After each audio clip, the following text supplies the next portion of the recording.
তাহলে ইরাকের পরে সিরিয়া, তারপরে ইরান, এরপরে পাকিস্তান। মুসলমানদেরকে আজকে চুপ করে বসে থাকতে হবে না, মুসলমানদেরকে ঐক্যবদ্ধ হতে হবে এবং বিশ্ব বিবেককে আবার জাগ্রত হতে হবে।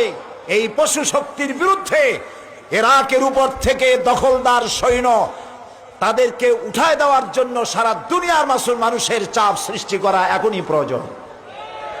এটা যদি না করা হয় তাহলে ইরাকের পরে সিরিয়া, তারপরে ইরান, এরপরে পাকিস্তান।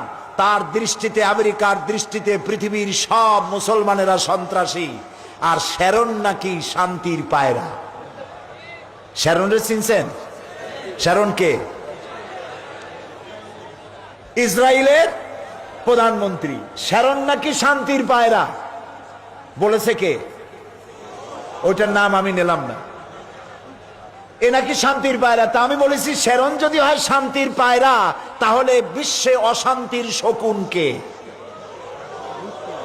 প্রতি মুহূর্তে তারা প্যালেস্টাইনের মুসলমানদেরকে বুলডোজার দিয়ে তাদের বাড়িঘর ধ্বংস করে দিচ্ছে, তাদের মানুষগুলিকে মেরে শেষ করে দিচ্ছে, স্বাধীনতার স্বপ্ন মাটির সাথে মিশিয়ে দিচ্ছে। ইয়াসির আরাফাত আজ পৃথিবীতে নাই। সারা দুনিয়ার শান্তিকামী মানুষের, মুক্তিকামী মানুষের প্রাণের স্পন্দন ছিলেন ইয়াসির আরাফাত। তিনি চলে গেছেন পৃথিবী থেকে। আমরা আশা করব আল্লাহ তাআলা সাহায্য করবেন ফিলিস্তিনিদেরকে, আমরা যেন দেখতে পারি অভিশপ্ত ইহুদিদের হাত থেকে প্যালেস্টাইন আল্লাহ মুক্ত করেছেন। আল্লাহ তৌফিক দিন।